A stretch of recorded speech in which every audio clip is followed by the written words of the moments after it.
You guys know who the GOAT is, don't you? Who? I'm the GOAT. I'm the goat.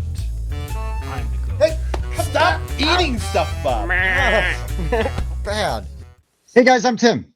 I'm Bob. I'm Mike. And this is the Board Game Rundown. And today we are continuing our top 100 games of all time. And now we're really into the meat of this because we are in the top 50. So for everybody that's been watching so far, thank you. Thank you for that. That's awesome. We've been loving seeing everybody's games as they're ranking, where ours hit, where we're wrong, where they agree. So, I mean, let's get right into it. We all use Pub Meeple, the ranking system.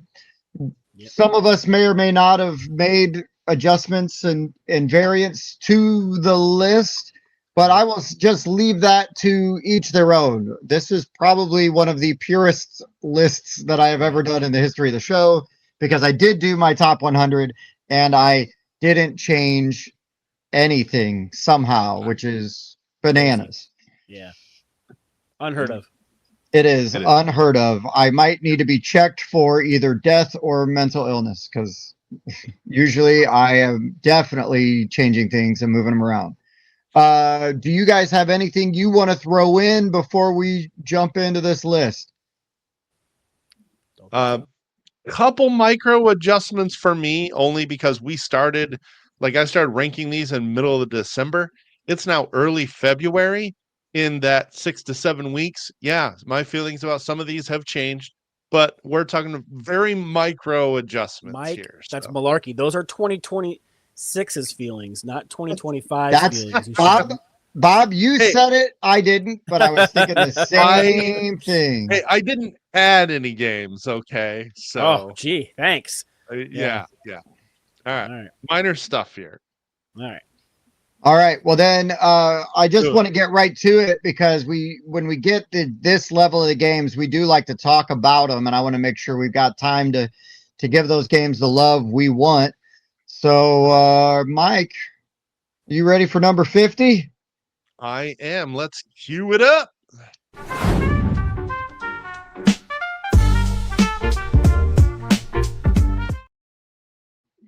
All right, you guys have heard me talk about this game for ages, and I've got to get it to the table because it has fallen all the way to 50. But I'm talking about Court of the Dead, Mourner's Call.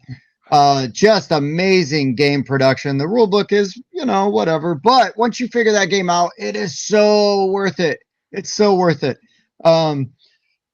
Love this game, love the theme, love the vibe. It all looks great. Really interesting choices, and absolutely fantastic presentation. Court of the Dead, Mourner's Call. I like it so much. I own 2 copies. Because they've got different covers. They have, they kind of did the Abyss thing, except they did like a box sleeve, So I've got 2 different box sleeves because I found one for a deal. And if I find another one for a deal and it's not one I own, you bet your bottom I'm going to get another one. You should give me your extra copy of this, and you can keep the box sleeve. I mean, I heard you say words. Wow. I heard your wheels turning on that proposition. I did think, I was wondering, what does Bob want to trade me for that? Maybe Mike's copy of Dwellings trade of was not the word I used. Although I do have a copy of Dwellings of Eldervale that I'd be willing to trade to you. Yeah. But yeah, so that Court of the Dead is my number 50. I'm pledging now to play it this year. I think what we might need to do is, next time we get Wes with us, we make him play it with us. I've been hearing you talk about that for years and haven't played, so I'm up for trying it for sure. Yeah, it looks super cool. It's a lot of fun. Cool art, cool bits. Yeah, great choices. Yep. Nice. All right. My number 50. Unfortunately, this was one of the ones I did not get to play at PoppyCon, even though I had it on my top 10 games I wanted to play at PoppyCon. And I'm talking about How to Save a World. Oh, yeah. I do love me some How to Save a World. I love the different choices that you're doing between, either trying to build the laser, build a shield, or just evacuate and get out of there. the way your actions are going to take you from building things on planet and then ship you off to the moon as you're doing other actions of doing things, and that kind of card engine that you're building with your resources and your tags. This is just a really enjoyable game that came out last year, and I need to play the finished version. I feel like I played the prototype more than I played the finished version. Oh, And sure. yeah, I want to play the finished version more so I can see all those final tweaks that they added to it and see how it makes it feel for me. So Yeah, my only plays are with that prototype and on Tabletop Simulator. So have not played the finished version. If you may remember, I had mine in the last section of 10. If you don't know the designer Yuval Grinspun yet, just keep him on your radar. This was his Hmm. first design, and he yep, gets his first game signed by a great publisher like Burnt Island. Hmm. Many more great things are going to come from Yuval. This game is fantastic. yep. Yeah. Yeah. No arguments here.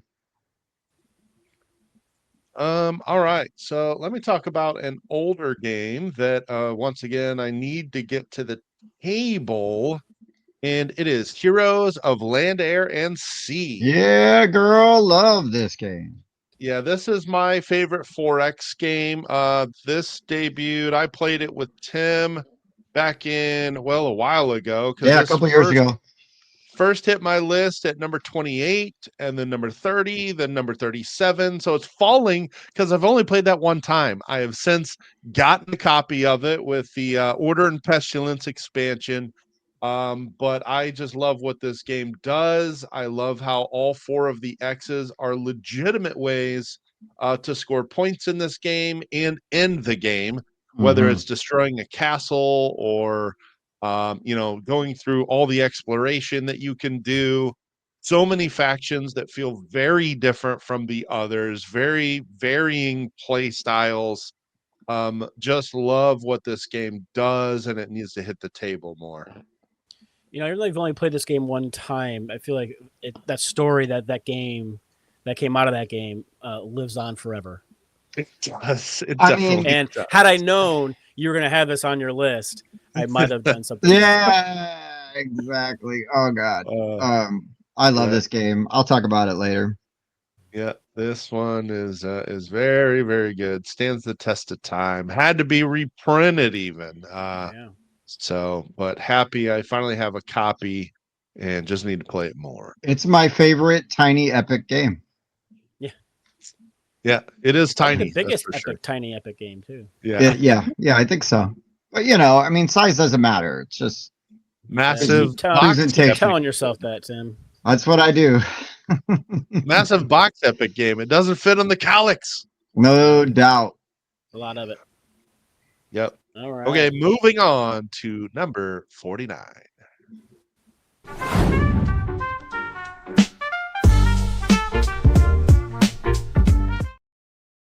Man, this is another game that hasn't hit the table in a while, but I look at it all the time. I'm like, ooh, we need to play that again.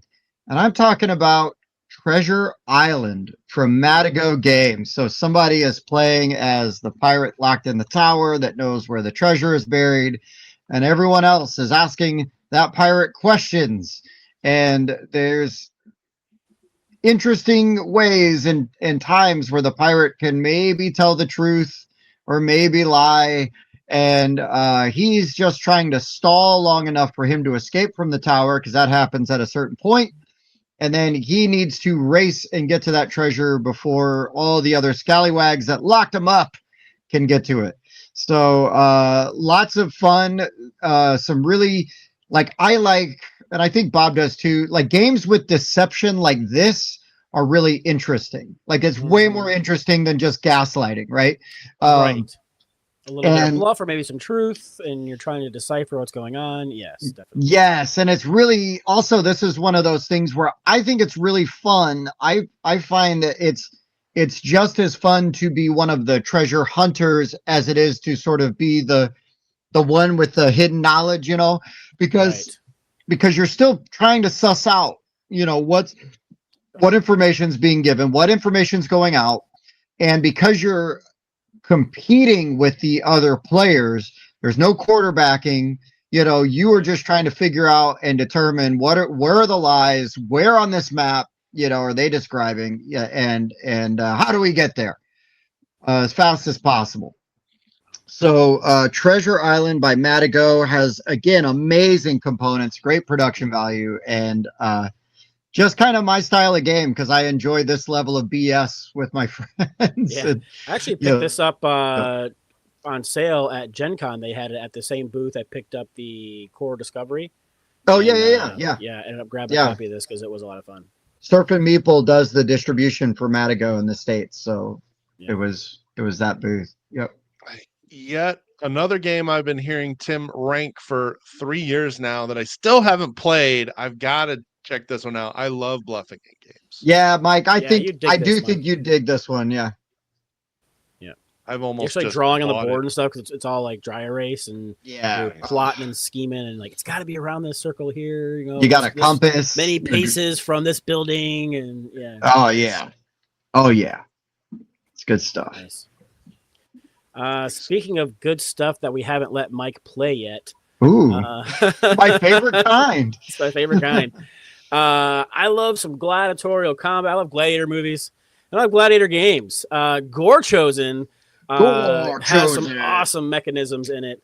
The biggest downfall this one has is that it's made by Games Workshop, so yes, some assembly is required, and I don't necessarily have the patience nor talent to do that. However, once you find someone that can do that for you or do it yourself, this game has some awesome stuff in it. Super asymmetrical player characters. It's got a rage mechanism where that kind of determines how many cards you get to put in the initiative deck. So the more angry you are, the more cards you put in there, and you shuffle it up, you flip them over, and whoever's number pops up is who gets to go.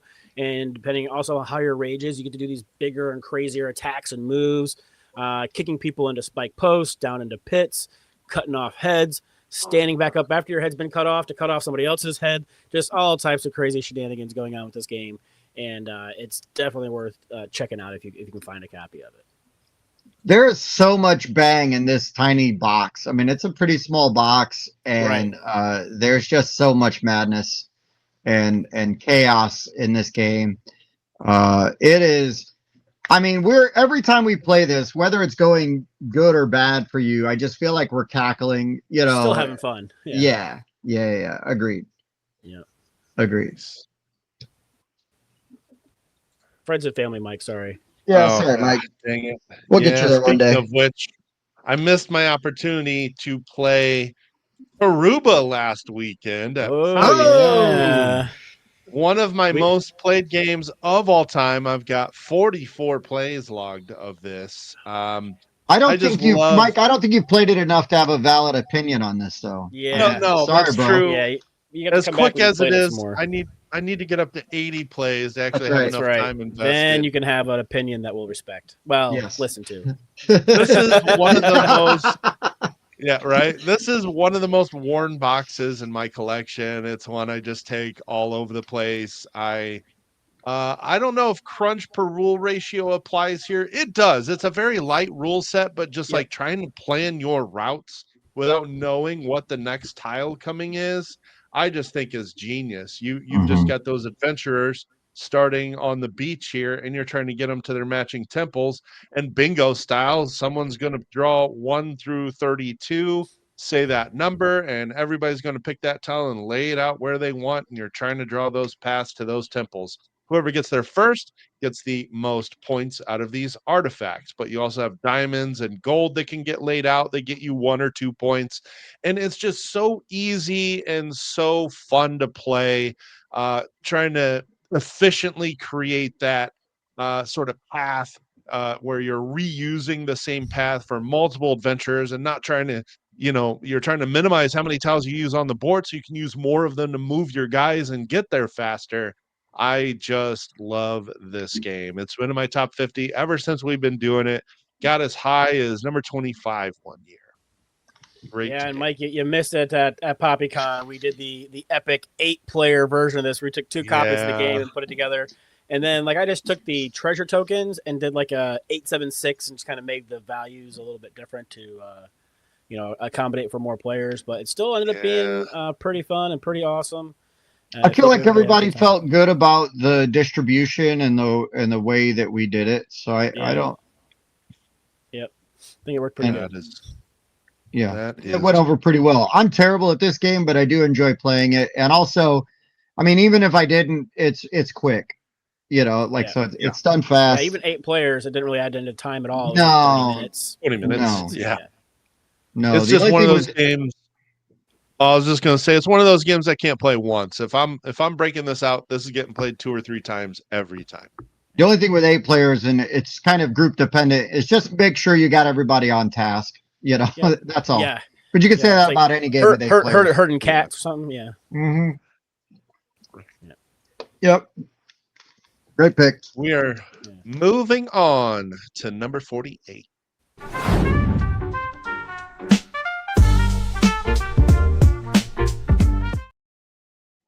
All right, you know how it is. Every year we play new games, at least new to us games, and I think this one's actually new though. And they just skyrocket way up high on your list, and 3 chapters is no exception to that rule. I Ooh. mean, just a really clever, sneaky good trick-taking game. It's it sounds way more complex at the beginning when you're like explaining it and you're talking about it, and then the next thing you know, like you're already playing, you're 2 chapters in, and you're like, oh wait, that's it. Like I'm just gonna like count my points now, um, which is a great problem to have. It's so easy to re-rack and play, kind of like what Mike was saying with Karuba. Just you should just re-rack and play again because it's super fun. It's really easy. It's very accessible, yet really fun and interesting for the seasoned gamers that might be a little more discerning or want more crunch in their game. Because I think that there's lots of ways to be competitive in this, and frankly, I love that in games. I love it when a new person can sit down with somebody that's played the game 20 times and feel like they've got just as good a shot. So, Yeah. but yeah, man, 3 chapters, just it's so good, so good. Had to go to my number 48. Nice. Love the novelty of a draft before a trick-taking game and knowing what games are in the deck and trying to create those synergies off of what other people play and the fact that you don't have to take tricks to win. It's Right. really good. Really good. Stands out among other trick takers for Because sure. you can just draft for that third round of scoring and do just as well, So, Yeah. Yeah. Just get a bunch of points, right? Yeah. mhm. Excellent game. All right. My number 48 hasn't hit the table in a while, but I still do love me some Lords of Vegas. Whoop, whoop. Uh, I'll talk about this later. yeah. So this is one of those Same. games where you don't necessarily need the expansion to play, but once you get the expansion, you'll add it You in. should. You're never going to pull it out because that Yep. up expansion really adds so much to this game and kind of opens it up. Like I've never really seen somebody go all the way around the board where you're tracking the points because you have to have like certain values of or sizes of casino, and people are going to block you, right? They're going to try to draft the buildings next to you and make sure you don't get those so you can't sprawl out on the board. But they can't stop you from building up because once you're making money, you can keep building them floors up, and that will definitely help you to reach the minimums you need to score all those extra points at the end. But it's got so many fun mechanisms like hey, we're going to restructure it so everybody has to pick their die up and roll, and single highest die is the new boss. So Love 1 die it. versus 4 die doesn't matter. As long as you got that highest one, you're in control now. You are the captain now. I'm just gonna And sneak my 1 die into your casino and just yep, we'll see what hostile happens. takeover. That's right. And the other thing, and you kind of touched on this, that I love about this game, and it's really unique. And it can be frustrating when it works against you, but I just think it's really cool. Is that scoring? So the score track, like early on, you just move up like a normal game, Right. but you're gonna get to a point where you need to like cross a threshold of a certain amount of points at one time. Right. No, it's a So certain size of building is what you need. You have to have a yeah, certain so like it has to be at I least need two five big or three. I need 5 points to move up to the next one, Yeah. like to move on to that next scoring space. And I just find that really interesting and I really unique and really cool. Yeah, Lords of Vegas. We'll talk about it later. Yeah. It works as a very good catch-up mechanic as well. It does. It sure does. Yeah, because it kind of slows the person running away with it down a little bit. Yeah. All right. So as I'm going through these, I'm realizing that none of this section are new to me. All of these are pretty much older games, and that includes Okay. Caverna the Cave Farmers. Ooh. Uh, for a really long time, this was one of my favorite work. Well, it still is one of my favorite worker placement games, but this was the favorite for quite some time. But a lot of newer worker placement games come out, very popular mechanic. And so it slipped in the rankings a bit. I had this as high as number 23 the first year we did our rankings. But this is still my preferred go-to over Agricola. I just like Yes. how you're Sure. kind of open to do what you want. Feeding is a thing you have to do, but it's not as punishing. It's easier to feed. And you just find yourself with so many worker placement spots. It's not as tight. If one person decides, I'm going to take actions to work on my cave this round, all right, well, fine. I'll take actions to work on my farm outside this round. And so you're never really blocked. Um, it can feel tight though, in when you start trying to increase your family size and get more dwarves, that can feel a little tight. I love the adventuring mechanic in this because as you level up your dwarves, you can just get any resource you want. And so that just always feels rewarding when I do an adventuring strategy. But yeah, Caverna does stand the test of time for me and still hits my top 50. Well, I mean, the difference with Caverna and Agricola for me is Caverna is really tight, and that's fine. Agricola is suffocating. So Yeah, yeah, it's like when you run into that assassin from GoldenEye. Like the first part, you're like, awesome, this is interesting. And then by the time you're dead, you're like, that was too much. If you know how she killed people. yeah, Anyways, great pick. yeah. Wow. Lots of different strategies and ways to play this game. All right, let's move on now to number 47.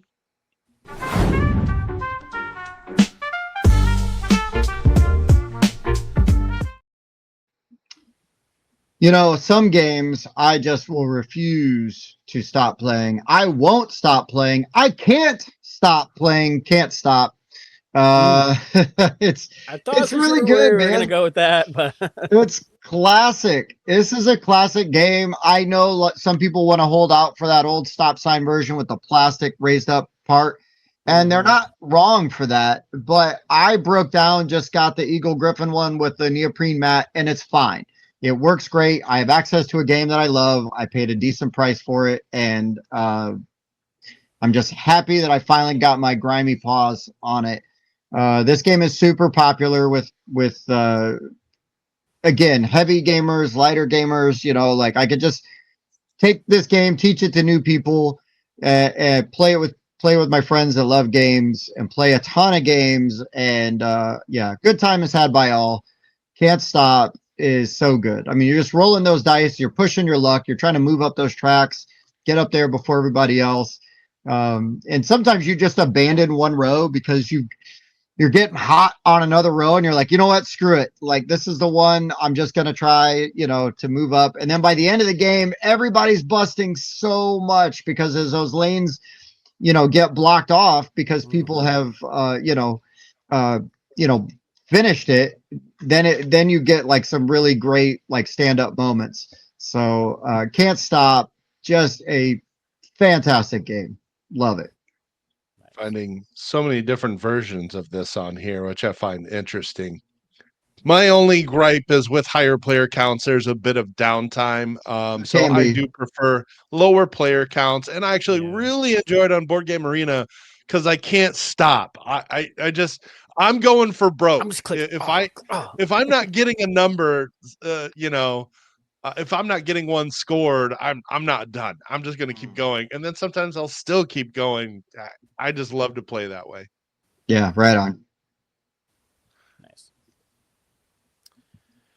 My number 47 is Fleet the Dice Game. Oh, nice. Uh, this is just a great roll and write where there's some dice drafting and just combos galore. You're rolling your dice in the first section, and then you're choosing them as you go around. And then there's the I think it's the wharf, or the what was that second section called, Mike? You were talking The about this the other harbor. day. The harbor. And then you're doing the phrases, the bits there where you're getting end game points and engine building and things like that. And then you're going through these fishing phases where all your boats are catching fish. You're just coloring in the fish, coloring in the fish, coloring in the fish.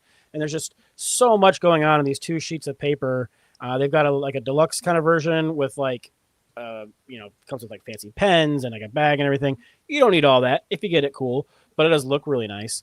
I haven't seen those wooden markers. Oh my gosh, those got to be aftermarket. I didn't see those in any of the versions I've seen. Hang on, let me look up in my Etsy real quick. But no, like it's got some really nice dice to it, and you're just rolling them. You're drafting either like the shrimp or the lobster, filling in those boxes, earning those different licenses that are going to get you other bonuses and boosts to all the different things you're doing. And at the end, whoever has the most points wins, and it's just so much comboing going on. Like I'm gonna get this, which is gonna give me a coin. Ooh, that's gonna give me this. Oh, and that gives me this. I get to mark this off, and I just love games that kind of build like that. And I don't know why, because I don't always love rolling rights, but there is something about Fleet that just feels so satisfying as you're populating all those boxes. You know what I mean? Or those little bubbles, as you're going, and you're just like, ooh, I got more, let's go. Like here we go. And yeah, it does its job very well. Yeah, every fish is just a totally different strategy, and comboing these together and marking the fish in every round and every boat that you own. I love that phase. It's so fulfilling. Great pick. Love this game. All right, my number 47. Again, an older game that I haven't played in a minute, but it just it still stays in the top 50. We're talking about Quacks. Not that one. Yeah, they merged them, so you're always going to get the new art. They didn't make it a second edition in BGG. This is just there's no Quacks of Quedlinburg and Quacks in BGG. They're the I'm same putting the thing. Quedlinburg in there. You're getting it on my. There you go. There we go. There's its representation. Thank you. But yeah, 17 plays over the years. It just stands this test of time for me. This was one of my first favorite push your luck games. You got to have a geek up bit set, or you need to put coin capsules on those, because it's truly that clacking those chips together in the bag that makes it so fulfilling, and then pulling the stuff out that you need that gets the combos you want, and talking trash to other people to get them to pull more chips, and then watching them bust because you talked them into grabbing more chips. Quacks will. Or watching them succeed, and you did a great job being a good friend. Oh yeah, I love watching other players succeed after talking trash. But it's fine when I'm not talking trash. If I'm talking trash, it's damn you. It burns. It burns. But this is just a game that never gets old for me. I haven't played it in a while, but like I would at the drop of a hat. Anytime somebody would request it, I'd gladly pull this out. Just still love me some Quacks. It's a great one. Yeah, I really want to be in the room when they're making that decision on that new art and be like, why? Yeah. There was a post on Facebook for just the other day where somebody was talking about how they really prefer the new art. And so I mean, I just think that the hobby is moving away from that Euro style, box art, and then you do stuff like this, and it makes it, more appealing to, people that didn't come up, with that, that vibe, that style. Yeah, I think there's something to be said about that, trying to get this to appeal to newer gamers or even younger gamers. I can absolutely see younger gamers finding this art more appealing, and it's a game that should be appealing to younger players because of how it plays. Well, I mean, I will 1,000,000% say that my kids would pick that up before they pick up my Quacks of Quedlinburg box, and that's, I mean, it's just a fact. It's not even a commentary or a criticism of anything. Yeah. This looks more like a new age video game style art as opposed to Yeah, old dry Euro art. Mhm. Agreed. All right. Our art criticisms aside, we're on to 46.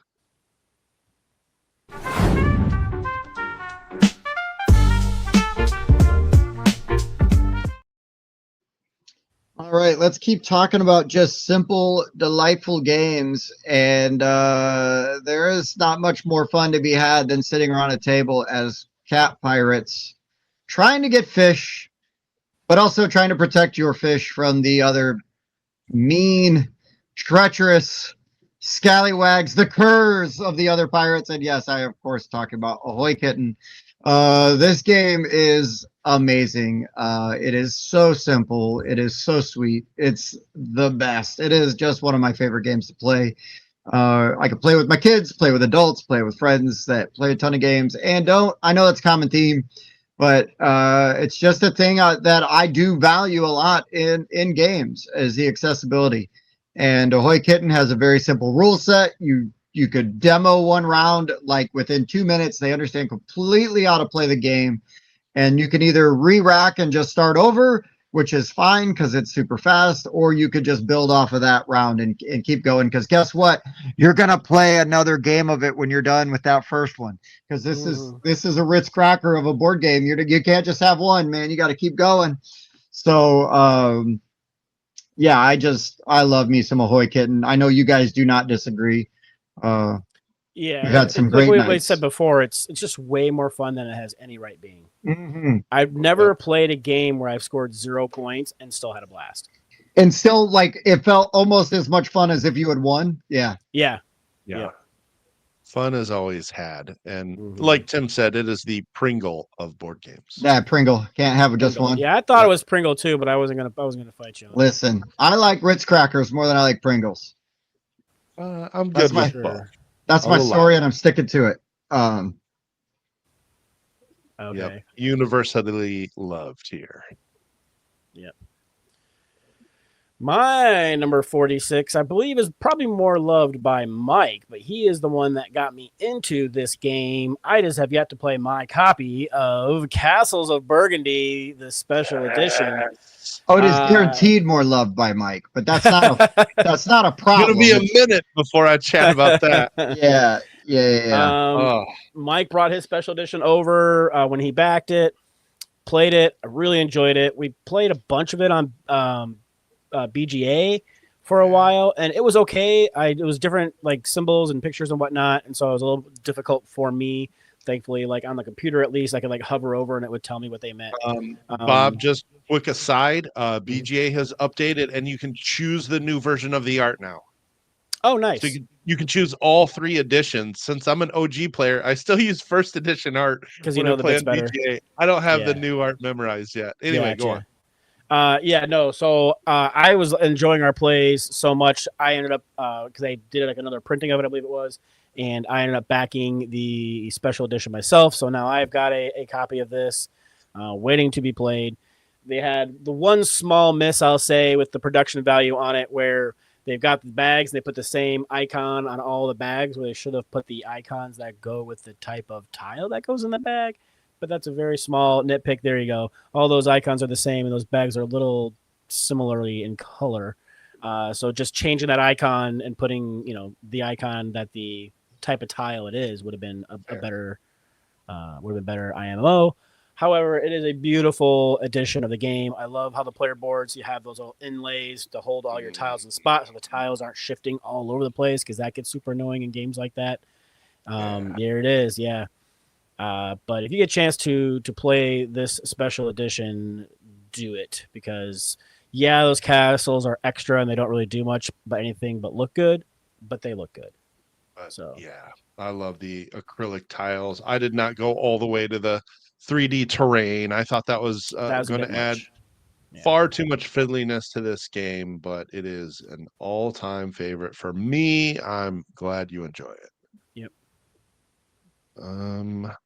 I need to play that game. Yeah, we'll make it happen. I've learned the Vineyard expansion now, so got to get Nice. that out.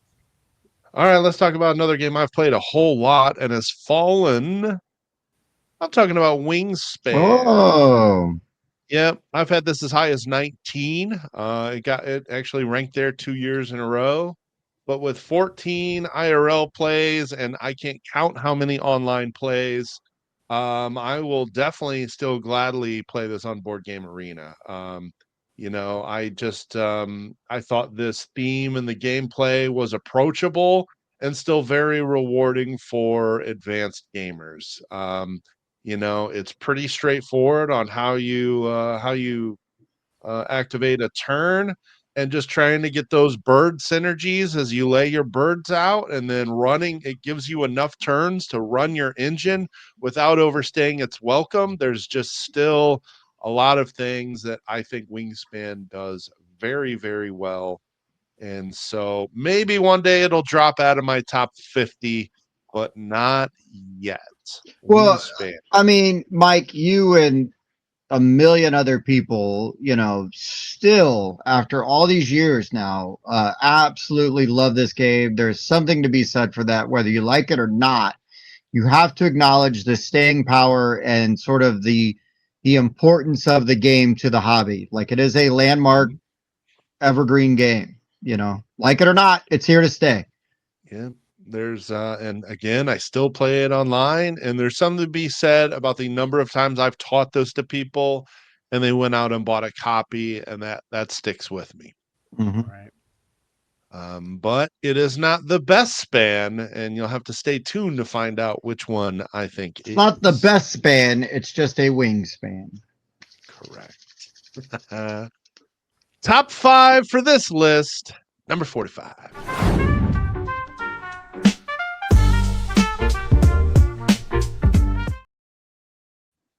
All right, now I'm finally going away from the games that I would not bring to a table with like lighter gamers because I don't want their eyes to glaze over, even though I do think they could handle it because that's what's so sneaky good about Twilight Inscription, probably my favorite roll and write.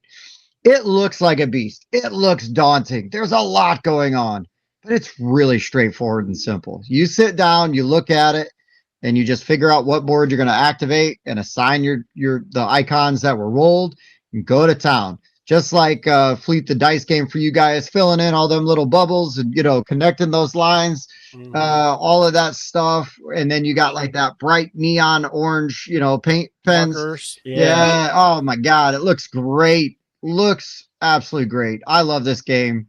Haven't played it in ages. Don't care. Would play it again at the drop of a hat because it doesn't take that long, and it is for me just a great time. So Yeah. I Twilight haven't played this since it Inscription, came out. Yeah, same. Both and plays the year it came out. and we busted out a couple of plays of this when we first got it. Like it was really Right. really easy to get played and everything. And so yeah, yep, still excited about it and glad I have it. I remember we played it with 8, and it was just as fast as if we had played it with 3 or 4. It was so fast. Yeah. It was all simultaneous. Yeah, I think playing with 4 or 5 would be my sweet spot. Um, especially if you're teaching some new people. But yeah, I mean, I wouldn't go, well, 8's too many, I can't play it. Like, no. I'll still sit down and play it. Yeah. Yeah. Nice. All right. My number 45 is the newest to me in my 10 here, that's for sure. But it is one of the most unique deck builders I have played.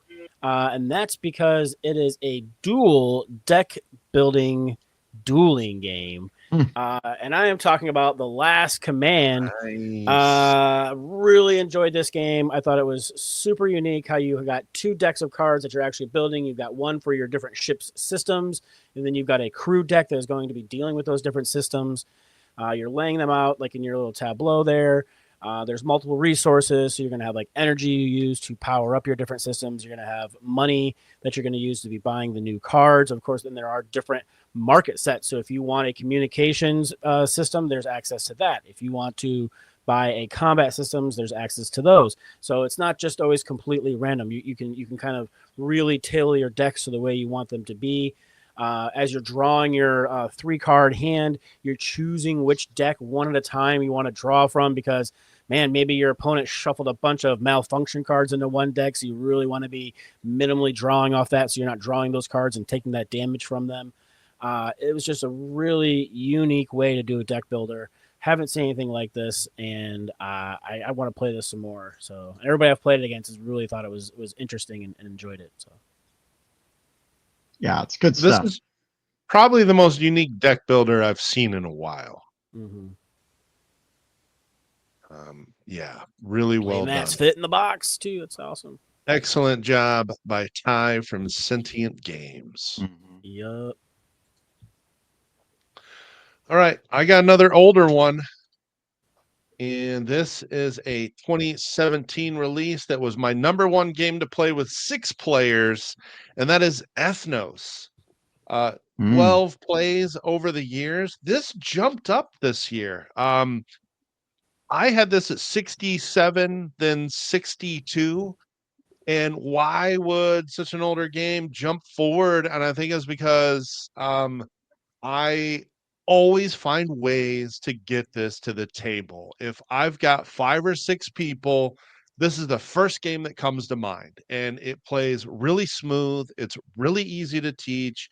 And I just think it is a gem of a game. There's almost no downtime because you're either picking up one card or you're playing a band of cards. And this is a great combination of mechanics between set collecting and when you play a band of cards, you get to put a control marker out on the board. So you've got an area majority scoring going on through 3 ages.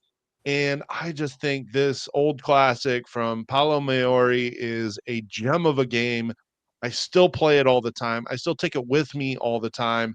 And they've reprinted this game twice, and this is still the best version.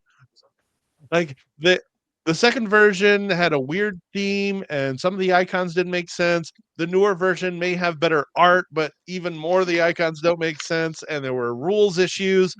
This is the best version if you're okay with a bland board. I mean, they just nailed it with this game, and I still love it.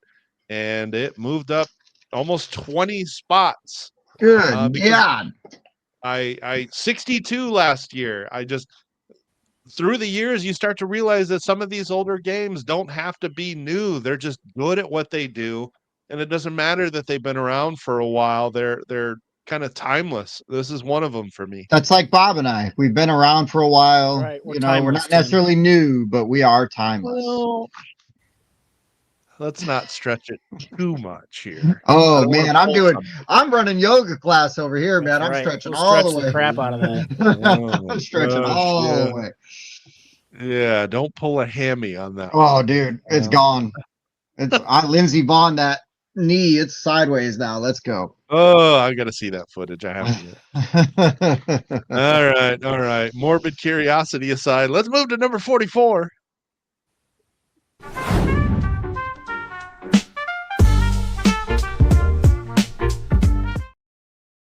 All right, I know Bob is only going to disagree with me on this game on maybe the placement, but otherwise, I got him in the bag because I know he loves Letters from Whitechapel, and so do I.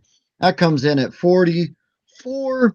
This game is an older one. It is a 1v many. Somebody's playing as Jack the Ripper. Everybody else is playing as the investigators, running through foggy old London town in the Whitechapel district, trying to catch Saucy Jack because he just can't help himself. And man, the intrigue, the suspense is really great. And some people might think that this board looks ugly, but I'm going to tell you that that is a feature, not a bug. It is deliberately trying to represent sort of that map of that part of London. And so embrace the vibe, embrace the theme, and get into it. Great game with a darker theme, but really fun, really challenging, and almost always provides some really great stories and some stand-up moments. You know, the debrief. This is one of those games where the debrief is almost as fun as the actual gameplay sometimes. Mm-hmm. Yeah, I just love how that board has those different numbered spaces. And while you have the police officers kind of going from like square to square to square and investigating or arresting at different number of locations, Jax is trying to dip and dodge and get past them and avoid them. Yeah, it's a great time. One of the best. One of the best hidden movements. My number 44, Tim, you were so close. Ahoy! Kitten is a number 44 ranked game. Nice. Not what you had it at, clearly. This is, like we said, more fun than it has any right being. It's musical chairs with cardboard, fish, and cats. Talked this to a bunch of people at our local convention recently, and everybody had fun with the 1, 2, 3 as we pointed at things and cursing at each other for people stealing. And man, it was that game of chicken where me and this one girl just kept pointing at that same thing of fish all game, and nobody gave up, and neither one of us got points, and everybody else just sat there playing the game with all the other ones because neither one of us wanted to give up on that tile that was just loaded with fish. That stare down and that challenge to not flinch. Who's going to blink first, right? Yep. You know, oh my God. Yeah, that was a good time. Nice. All right. If it wasn't a cat on there, it'd be a goat, because it is the goat. More old games that I have played a lot. Let's talk about my gateway game, Lords of Waterdeep. 28 logged plays of this game. I played it a whole ton when I first got in the hobby. But this has always been high on my list. 40, 32, 43. I mean, it just stays right here in the top 50 because I think the replayability is great on this game. The Lord card that you pull drives your strategy for the whole game.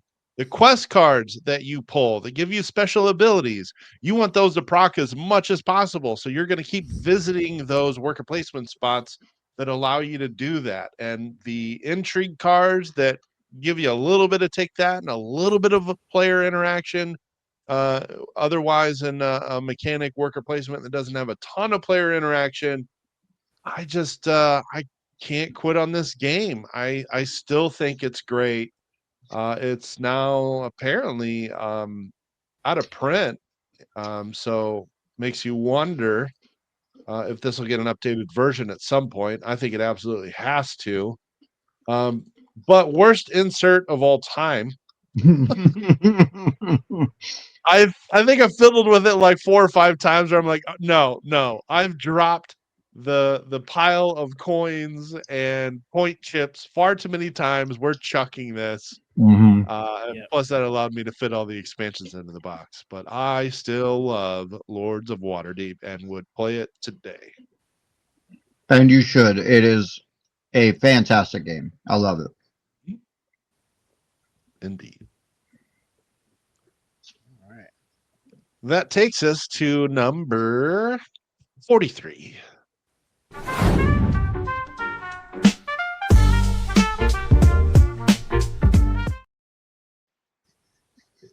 Number 43 for me captures a passion that I had from my youth, and it was probably my hobby way before getting into any kind of board games, and that's collecting comics. And Comic Hunters does it so well. Between the actual art from comic books and the different ages that they want to represent, to all of the very different and unique drafting mechanisms. I enjoy every single way that you need to draft cards into your collection. I enjoy the multi-use card aspect because you're using cards for currency. You got to decide which ones you're going to keep, how you're going to pay for them, things like that. They've got different tags on them, so you're building off different sets. So it rewards you for taking cards that you don't want or don't need because you need that fodder, right, to pay for those other cards. And it just plays super fast. I mean, you're done with this game in an hour. It's short and sweet and really fun. I just love me some Comic Hunters. Yeah, the unique drafting mechanics really make this one shine. Very unique drafting mechanics. Nice. Speaking of unique mechanics, this game unfortunately had a kind of a small print run. I don't think you can get it anymore, but I still love Galaxy Hunters. It's essentially a worker placement game, but you get this really cool mech, and you're going to have a pilot who's going to have these different hexes on there, and then you're going to pick the mech that you're going to pilot, and the way they kind of mesh together with all the different abilities and stuff that you get to use. I really enjoy this. I think there is an expansion that you have to get. It's something about the hunt. I'm gonna forget the name of it. I got it back here somewhere. Something about the hunt, but that really opens the game up and lets you customize your mechs and whatnot as you go planet to planet, destroying things and collecting resources and trying to get the most points. But Galaxy Hunters is super cool. I think it's just criminally overlooked because of the the company that made it. It's now out of business. Not sure it's going to get a reprint anytime soon. But man, this game was a lot of fun. I mean, companies go out of business, especially those independent publishers. Not much you can do about IDW, it. I think it was the original. Oh, was it IDW that had it? Yeah. Oh, yeah. Mm-hmm. Yeah. Well, and unfortunately, I don't think Galaxy Hunters is actually like an IP of sorts. An IP. So, because IDW was really good at accumulating those IPs so that they could make games with that. Mm-hmm. And so, because it's not an IP, it might get less likely to get picked up. I mean, there's always stuff with the rights. You never know. They could be trying to get the rights back. They don't have access, for 100 reasons, blah, blah, blah. But maybe one day your wish will come true, Bob. Yeah, I'll get some more content for it. Awesome. I mean, I still have a bunch of content. Like I said, I've only played it a handful of times. I really would like to play this some more. It would be kind of a relearning process because I played it, the year it came out a couple of times, and I haven't got to play it since. But I had so much fun with it. It still, lives in my head rent free. So yeah, I want to get this to the table some more. Nice. All right, let's talk about a favorite with this group that I'm sure you guys will have ranked much higher, but that's mostly because you guys have played it more than I. And that is Star Wars Rebellion. Oh, yeah, baby. Great game, though.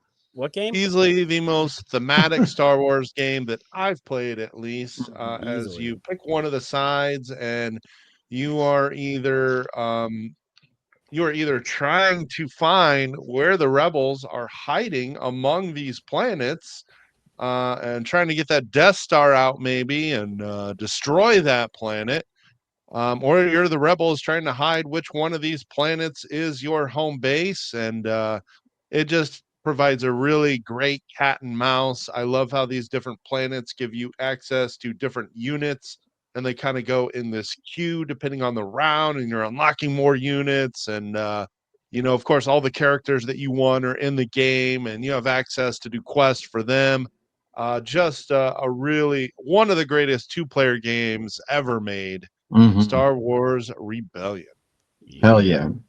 Yeah, this game's fantastic. I'll be talking about it much later, but what Mike said was right. It's so, if you love Star Wars, especially the original trilogy, this is like playing through it. You can send Luke to Dagobah and have him come back at Jedi Knight. You can freeze people in Carbonite. You can try to lure people to the dark side, build a Death Star, blow up different systems. It's fantastic. It just has that Star Wars feel to it. And just to kind of lean on Mike's point is, if you have played Star Wars Rebellion, it is, without a doubt, the most thematic Star Wars game you've played. It's just because it's the one that actually is legitimately the most thematic and 1,000,000% captures the movies and the feel and the epic scale of it as well. So yeah, I mean, even the win cons, right? Where as the Empire, you're trying to just find and eliminate the rebel base.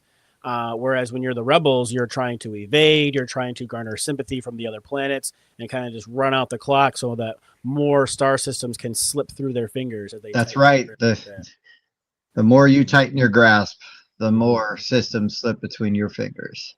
That's right. Yeah, only got the 3 plays of it, so that's why it has slipped a little bit. My highest ranking was where is it? Number 25. It was 42 last year, so it only fell 1 spot, which is pretty good. Yeah, you're doing fine. All right. Yeah, great game. All right, it is time for number 42.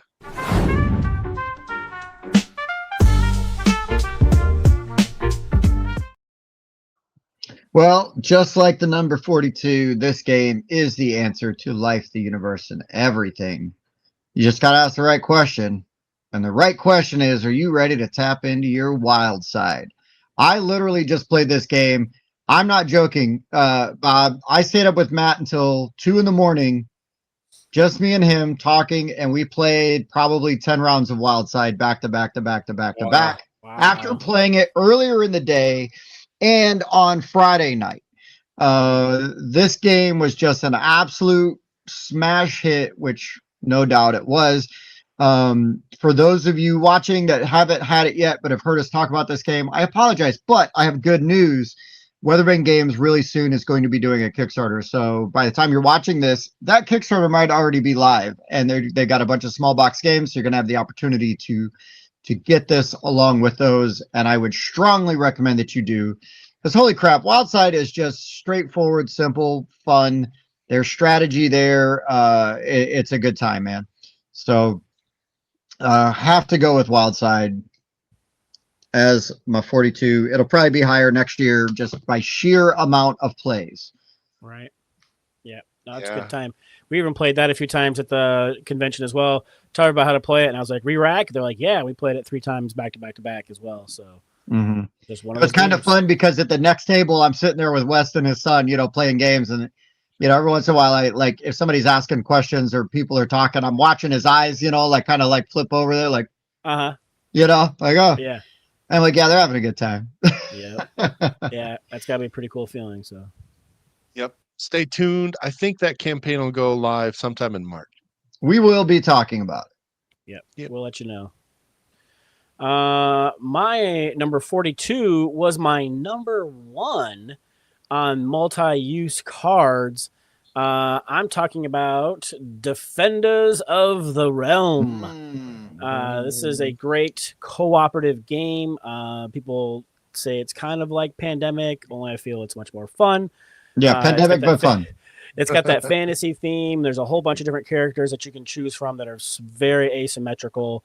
Your cards, as I said earlier, are multi-use. Not only are you using them to like build gates or get special movements around the board and or actions, and where you're clearing out the minions who might be overrunning you, but you're also going to use those same cards to gain the dice you need to fight the generals off.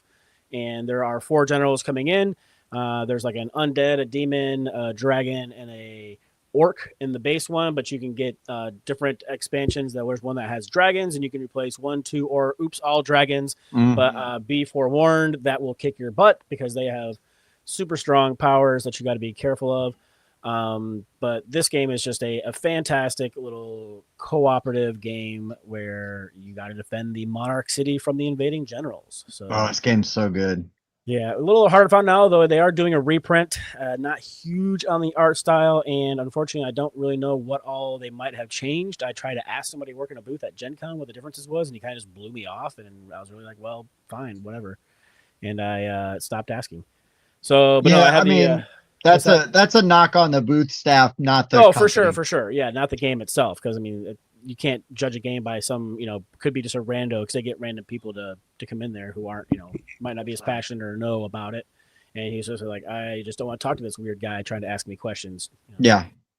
Well, you were licking the case that the box was like, in. Defenders, tell me about this game. Yes, please. But yes. We don't make it weird. I don't make it weird at all. They made it weird. Yeah, well, he didn't like all the eye contact, apparently. Yeah. Oh, shoot. All right, wow. Mike. Goodness. Agreed that is pandemic, but good. Yeah. The thematic, it feels more thematic. I love when your teammates have a good role and get to wipe out a bunch of enemies. It's just a lot more exciting than, well, I'll take these 3 cubes away. Yeah, agreed. Yeah. So following up on Tim's reference with number 42 and the Hitchhiker's Guide to the Galaxy, the Earth was destroyed by a Vogon constructor fleet to make way for a new hyperspace bypass, but that didn't stop Earth from making my number 42 in my list. Oh, nice job, Mike. Wow. That You took transition. a walk. It was a You took a wide walk turn, around the earth. but You he toured the did whole bring it damn back. planet, but you brought it No, back. hey, confession, I had to Google what the thing was called. The Vogon constructor fleet was not something I had memorized, but I remembered that it was destroyed. Um, yeah, it's been a minute since I've played this, but Earth just checks a lot of boxes for me. It's a very satisfying engine building game with a simultaneous play. And I just love the different engines that you can build with this. Basically, one person is going to determine what color of action they're going to take up at the top of their board. And then you're going to get a lesser version of that action. And then you can fire off every card in your tableau that has that color on it. And you get to do that simultaneously. So you're going to do this and then add this and then do some of this. And I just love those games that have those synergies and those combos that you get to create. And the fact that you can play this with 5 and 90 minutes at any player count, honestly, maybe a little shorter with like 2 or 3. Despite not playing this for a while, I still like this one a lot. Would love to play it again. I don't love playing it on BGA because you end up with 12 cards in your tableau, and it's just a lot to try to remember when you're playing asynchronous like I do. I don't sit and play a live game.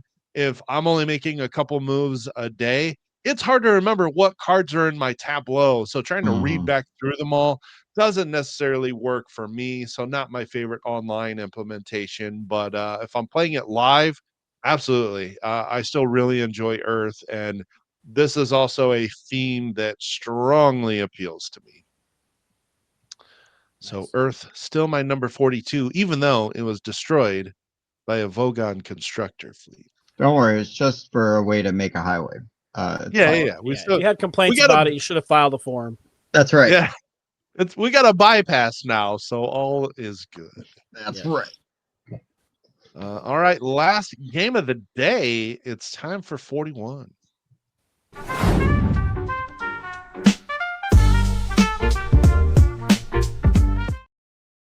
So, like a lot of the other games that I have on my list and in this list, where I haven't played them in a while, so they've slid a little bit, but I still love them and I still want to get them to the table. 41 has to be Wildlands. The really weird, I say really weird because it's not like any other Martin Wallace game, right? It's asymmetric. Yes. Combat, the cards. I mean, this could have been a multi-use card, because you got to choose how you're going to use those cards and who you're Yeah. going to activate, and so really tough choices to make. I really like sort of that drafting of like how you populate the board, where you are putting your opponent's objectives down on the board so they don't know where they are, Right. and you're just choosing where you're going to spawn. And I just think that's really fun and really unique. And I think the game is cool. It's a little tight. It's really tight. You've got to make some really tough choices. You're not going to get to do everything you want, but I don't know. I just have a great time with it. It's weird. And I don't think I have any other game like this in my collection, so always happy to get to play Wildlands. I think it's Yeah, that's very unique. Martin, you think Martin Wallace games? You're like, okay, where's the train at? right. Yeah. When do I get to take a loan? Mhm. Yeah. Mhm. Yes. Yeah, Tim, we need to play this. You've been talking about this. I remember this being in your top 10 all the way back in 2023. Yep. I've always wanted to try this game and haven't been able to. This one really, really looks like something I'd like. Yeah. This would be a good one again, like for we get West out with us, and because there's going to be no shy, nobody's going to be shy to be mean to each other. And you need to Right. have some people not afraid to be aggressive and sneaky and, little backstabby while you're at And it. not take it too personally when you do that back to them. Yeah. Yeah. True Tim that. really wilding out with these last two I picks. am wiling out. Wow. All right. My number 41 is probably the box I have that is the most beat up. Ooh, That's I know because what it's it is. made that trip to the bottom of the ocean and that abyss. I love this game. This is I take this to family, meetups. I've also taken it to gaming meetups and whatnot. It's just a very interesting take, as in one of the main things you're doing is exploring the depths. Because like there's that board right there, beautiful, Mike. So you have that top part, which is the exploring the depths, which I'll get into. Then you have that middle part, which is requesting help from the council. Or across the bottom, you have the lords, which you are trying to recruit because they will have all the victory points on them and whatnot. But one of the things that you're doing the most is the one across top, exploring the depths, is everybody's involved on your turn when it's not their turn. Because as I flip that top card over, everybody else has dibs on that card before I get dibs on that card. And they can buy it from you from pearls. And as you continue to go, the price will get higher and higher in pearls as people start to buy them from you. And then those cards will then go into your hand. And then all the cards that don't get picked are going to file down into the council below and by their suits. You can then either choose to take one of those whole stacks of cards and add that to your hand. And you're going to use those different allies to recruit those lords to get points. And you're going to affiliate one of those cards into your little tableau below. You're going to be adding those points in at the end of the game. And it's just, the art is really cool. The board is nice and simple, and it just makes teaching the game super easy because you're like, look, you're either doing this one up here, this one right here, or this one right here. Those are your three options. And then, there's a little bit of nuance that kind of goes into each one of those actions, but you really only have your choice of those three. So it gets that crunch per rule down. This one here looks like they have the Kraken expansion built into it, where you have those black pearls, and those black pearls are whoever has the most at the end is going to get a big negative penalty. And but you can use those. They're easy to get. They're cheap, but you can only use them for like certain things or one at a time, unless you have certain lords that tell you otherwise. And it just adds some really neat mechanisms to the game. So definitely worth the expansion as well if you can get it. Nice. Yeah. Pandasaurus has the reprint of this game right now too, so you can go out and get. It is available. Yeah, I was super late to the party on this one and only have the one IRL play, but made up for that with some BGA play since then. It's really good. Nice. All right, this is the newest game on this section of 10 for me, and really hyped this up when it came out at Gen Con in 2023, and we're talking 2024. Sorry, years are running together. It's Loot from Gigami. I love this game. I had this at 44 last year, so it actually moved up, probably just from the sheer number of Board Game Arena plays I have gotten. I have played the mess out of this on there. But this is just excellent crunch per rule game right here. Very simply, you're going to take one of your Vikings. You're going to, if I can find it, there we go. Put it out on the main board. But you got to start from over here where your ship comes into the fjord, and then you put a Viking out, but it has to be on the very edge, and then every turn after that your Vikings have to be adjacent. Wherever you place your Viking, that's going to give you access to that resource, which you then play on your player board. So you've got a dual spatial puzzle going on here, because some of these things, like these towers here, you only get if you can connect it with your meeples to another tower, and they have bonus points. But then you have these long ships over here that you need to surround with certain resources to get the points off of them. So that's where it always zooms in way too far. This one you might be able to see here. You've got 3 axes. So you got to put 3 axes around there to make one of your resource give you more points at the end of the game. I just love how simple a turn is, but yet how much there is to think about when you're placing your Viking, plus placing the tile on your board. I just really, really enjoy this game. It's really good. I really do like Loot. Loot. Excuse me. Yeah. Make sure we say it right. So yeah, no in real life plays last year, but BGA moved it up a couple spots for me. It's really, really good. Nice. You got to watch those French publishers; they crush it. They do crush it, and you got to watch that French demo team because they do not appreciate it when you crush them. They do not. I was never so happy to lose a game to Bob than that game of Loot, because the gentleman teaching us the game, who did a great job, Good of teacher teaching the award. game, but he was definitely playing that game to win. Yeah. And which I don't feel like you should do when you are teaching games at Gen Con, personally, but that's my own thing. But he was less than thrilled that Bob beat him. He It was he hilarious. even did what, like, usually I accuse Bob of doing when Bob loses. Is like, well, let me see that rule book. Like, surely we did. Something's Let not me right count here. your score for you, because Yeah. something is wrong. There's no way that this happened, and it was a great moment. It was a Yeah. great moment. And again, right, core memories with games. That's what this hobby is all about. And Loot was no exception. Really good game, though, all jokes aside.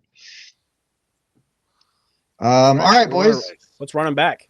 Let's run them back. I will start real quick with my number 50 was Court of the Dead, Mourner's Call, and then Treasure Island, then 3 chapters, Can't Stop, Ahoy, Kitten, Twilight Inscription, Letters from Whitechapel, Comic Hunters, Wild Side, and then Wild Lands. Wildin' out. Wildin' out. That's right. My number 50 started with How to Save a World, followed by Gore Chosen, Lords of Vegas, Fleet, the Dice Game, Castles of Burgundy, preferably the special edition, Preferably. The Last Command, Ahoy, Kitten, Galaxy Hunters, Defenders of the Realm, and Abyss.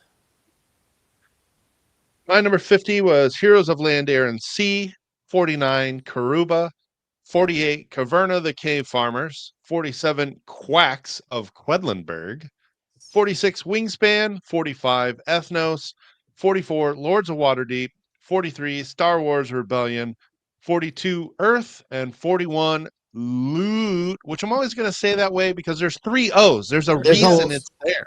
There's a lot of O's. They give you the O's, you better use them. That's right. Yeah, I'm with you.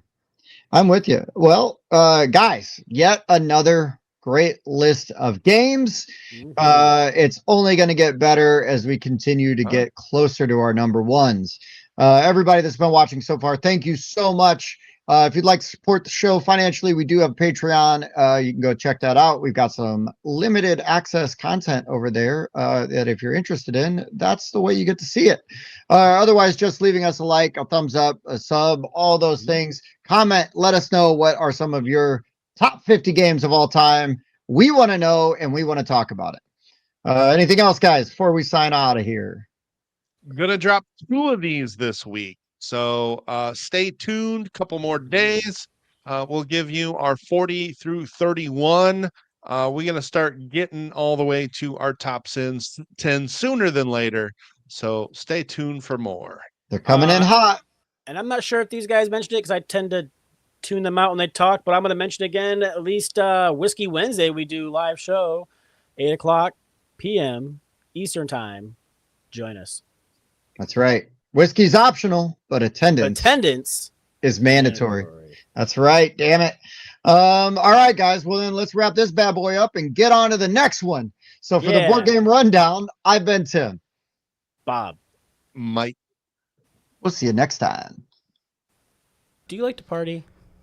I do like to party. I also like to party. I like to party. A 7.3. This is a great party. Repeating. We should party more often. Heating. I do like to party. Okay. I also like to party. I also like to party. I like to party. I like to party. We should party more often. Okay. This is a great party. Okay. All right, hop out. I get the I'm other not one made. clicking 2 buttons, Mike. That's Oh, crazy. God. 2 Actually, it's buttons. gonna be more like What 4 the buttons. fuck? It's twice as many buttons as I thought. What the fuck? 2 buttons.